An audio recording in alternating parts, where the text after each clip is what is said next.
વિદ્યાર્થી મિત્રો, એસી ઉદ્ગમ સ્થાન સાથે ઇન્ડક્ટર જોડવામાં આવે. એસી ઉદ્ગમ સ્થાન સાથે ઇન્ડક્ટર એટલે આપણો જે પરિપથ છે એ આ રીતનો થશે.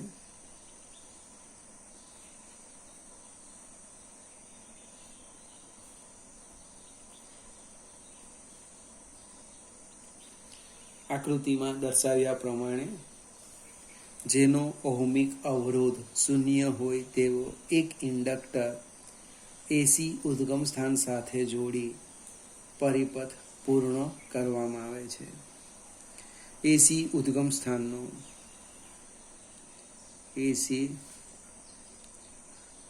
સ્થાનનો વોલ્ટેજ V બરાબર Vm sin omega T. Vm એ વોલ્ટેજનો કંપ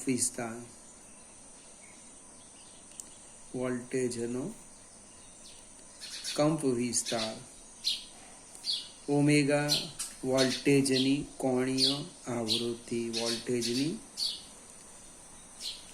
કોણીય આવૃત્તિ. હવે કોઈ એક ક્ષણે લૂપમાં કિર્ચોફના બંધ ગાળાનો નિયમનો ઉપયોગ કરતા કિર્ચોફના બંધ ગાળાનો નિયમ, તો V minus L di by dt equal to 0. L di by dt minus એ આત્મ પ્રેરિત વિદ્યુત ચાલક બળ છે. ગૂંચળું એક જ છે, પ્રેરિત નહીં પણ શું આવે, આત્મ પ્રેરિત. એટલે આને આપણે આમ લખી દઈએ, V બરાબર L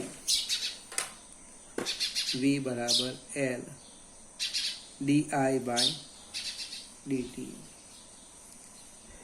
અથવા આમ લખો L di બરાબર V dt, અથવા di લખીએ V by L dt.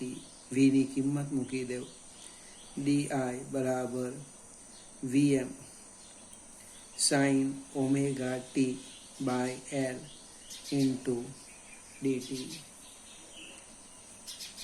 હવે પ્રશ્ન છે આપણે V અને I ના સૂત્ર મેળવવાના. એમાં V તો આપણે લખી જ દીધું, V is equal to Vm sin omega T. કિર્ચોફના બંધ ગાળાનો નિયમનો ઉપયોગ કરીને આ સૂત્ર લખ્યું. એના પરથી મેં સાદું રૂપ આપતા di આવી ગયા. મને I જોઈએ તો આપણે બંને બાજુ સંકલન કરીએ. બંને બાજુ સંકલન થવાનું. di બરાબર Vm by L અચળ બહાર કાઢી લેવું into sin omega T dt. હવે di નું સંકલન I થાય, Vm by L sin નું વિકલન પ્લસ થાય પણ એનું સંકલન શું થાય, માઇનસ થાય. એટલે અહીંયા થશે minus cos omega t by omega into plus કોઈક અચળાંક મૂકી દઈએ, કોન્સ્ટન્ટ, અથવા ન મૂકવો હોય તો આપણે એને 0 લઈ લઈએ. એટલે પ્રવાહ આવવાનો I બરાબર Vm by omega L into cos omega t, આગળ છે માઇનસ. હવે V અને I બંનેને આપણે સરખાવવાના છે. એટલે હું એક સ્ટેપ લખું છું, I બરાબર Vm ઓમેગા L, અને સાઇન સ્વરૂપમાં જ લખું, સાઇન π/2 માઇનસ ઓમેગા ટી. તમે ચેક કરો, π/2 માંથી કંઈક બાદ કરે એટલે પહેલું ચરણ પહેલામાં સાઈન વિધેય પ્લસ અને π/2 એ વિધેય બદલાય. સાઈનનું કોસ થાય, કોસનું સાઈન થાય, ભાઈનું બેન થાય, બેનનું ભાઈ થાય. ખ્યાલ આવે મિત્રો? એટલે આતું તે પાછું આવી ગયું. હવે એક બીજા નિયમનો ઉપયોગ કરીએ. અહીંયા આગળ માઇનસ તો છે કે sine minus theta equal to minus sine theta લખાય.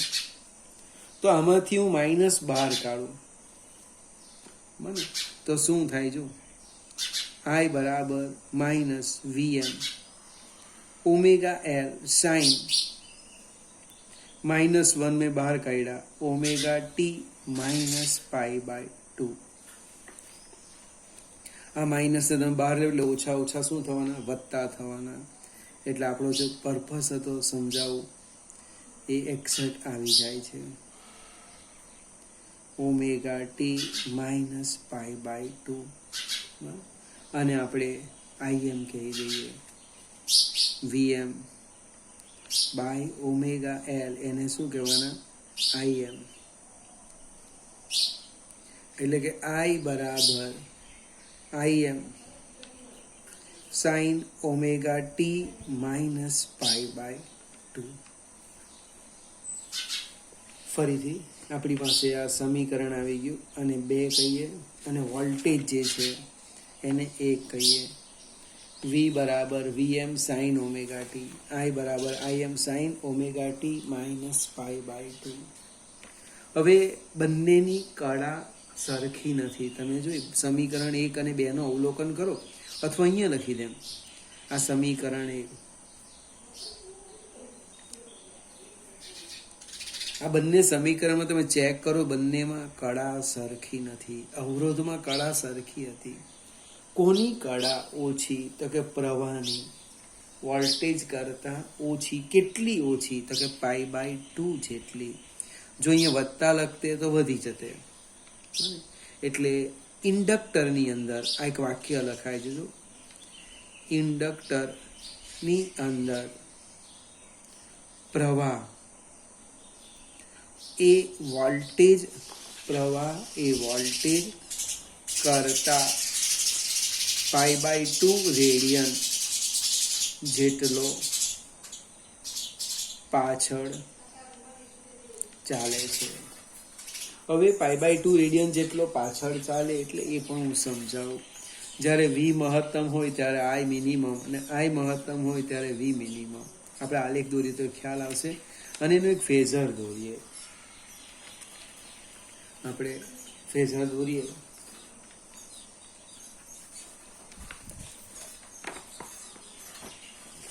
આ રીતના. ગઈકાલે લગભગ મેં સમજાયું છે. ઘૂમતો સદિશ, ભ્રમણ કરતો સદિશ. આમ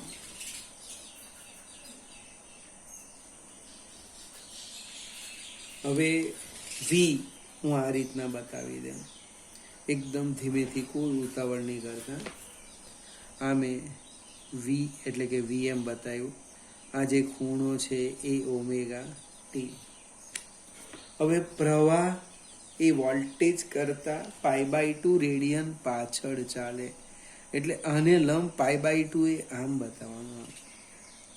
આ આપણો IM. આ જે છે એ π/2 આવી ગયા.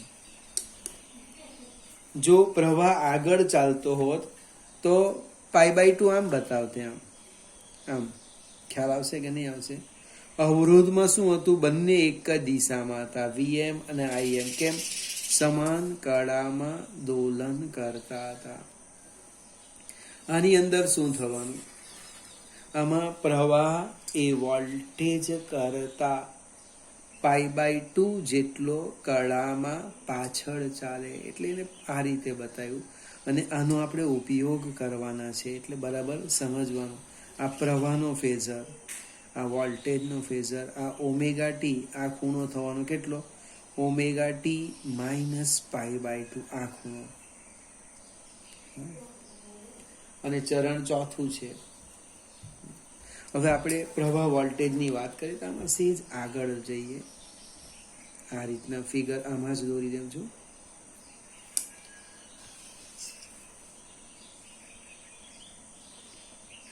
આપણે હું વી બતાવી દેમ પહેલાં.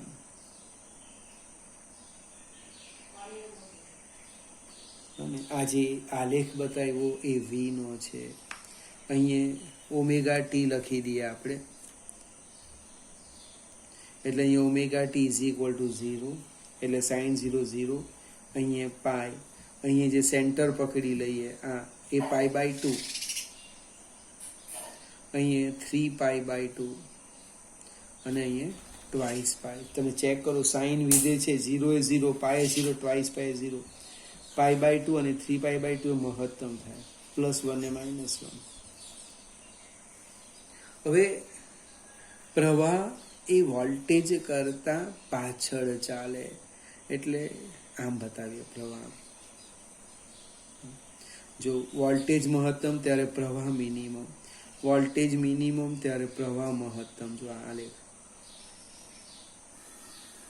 ખ્યાલ આવે છે કે જો વોલ્ટેજ 0 તો પ્રવાહ મેક્સિમમ છે, અહીંથી શરૂઆત કરી. π/2 એ વોલ્ટેજ મહત્તમ, પ્રવાહ 0. અહીંયા V0 I maximum, V maximum I0, same પરિસ્થિતિ. જો આ જે છે એ વોલ્ટેજ V અને આ આલેખ છે પ્રવાહ I નો. આ શાની વાત કરી? માત્ર ઇન્ડક્ટર. આપણે ઇન્ડક્ટરની વાત કરી, એનો આલેખ દોર્યો. આ બધી જ વસ્તુ ખૂબ અગત્યની છે, ઓબ્જેક્ટિવમાં પણ પૂછી શકાય. હવે આપણે એક પાવરની વાત કરીએ, એક સ્ટેપ એમાં આગળ જઈએ. પાવર અવરોધમાં લખ્યું હતું તે જ ચર્ચા અહીંયા કરવાના, કે પાવર P બરાબર VI. V એટલે લખી દઈએ VM sin omega T.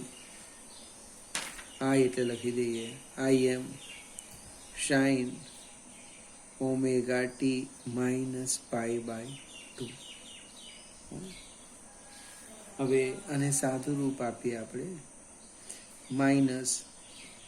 -VM IM sin omega T into sign, અને મેં આ રીતે લખું π/2 - ઓમેગા ટી, એટલે ગાડી માઇનસ મૂકા, -VM IM sin omega T into cos omega T. ઉપર નીચે 2 વડે ગુણી દઈએ,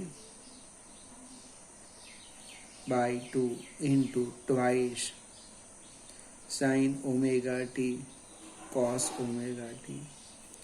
અને આના તો તમે સ્પેશિયાલિસ્ટ, આનું થાય twice sin omega T cos omega T બરાબર sin ટ્વાઇસ ઓમેગા ટી. કિંમત મૂકી દઈએ, પાવર P બરાબર -VM IM/2, ઝેડ નથી 2 છે, into sin twice omega T. Power સમય પર આધાર રાખે, સમય સાથે બદલાય, એટલે આપણે સરેરાશ પાવર લઈએ. એક આવતકાળ પર પાવરનું સરેરાશ મૂલ્ય તો -VM IM/2, એ તો અચળ છે, ઇન્ટુ સરેરાશ sin ટ્વાઇસ ઓમેગા ટી. હવે આપણને ખબર છે સાઇન હોય કે કોસ હોય, અને એક આવતકાળ પર એનું સરેરાશ મૂલ્ય કેવું મળે? 0 મળે. કેમ? તમે લગભગ આગલા વિડીયોમાં સમજાવ્યું છે. એટલે ઇન્ડક્ટરમાં સરેરાશ પાવર કેટલો આવ્યો? 0 વોટ. ખૂબ મજાની ચર્ચા આવી. અવરોધ પણ આપણે પ્રવાહનું નિયમન કરે, પણ એમાં ઉર્જાનો વ્યય થાય. જ્યારે ઇન્ડક્ટર પ્રવાહનું નિયમન કરે પણ ઉર્જાનો વ્યય કરતો નથી. આપણે આદર્શ વાત કરી છે. કે જેનો ઓહમિક અવરોધ શૂન્ય હોય તેવો ઇન્ડક્ટર લીધેલો, તો પાવર કેટલો મળે? 0. એટલે પ્રવાહને નિયમન કરવા માટે અવરોધ વાપરવું એના કરતાં ખૂબ સારું ઇન્ડક્ટર વાપરવાનું. હવે કઈ ઘટના બને એ આપણે 2 દિવસ પછી જોઈશું.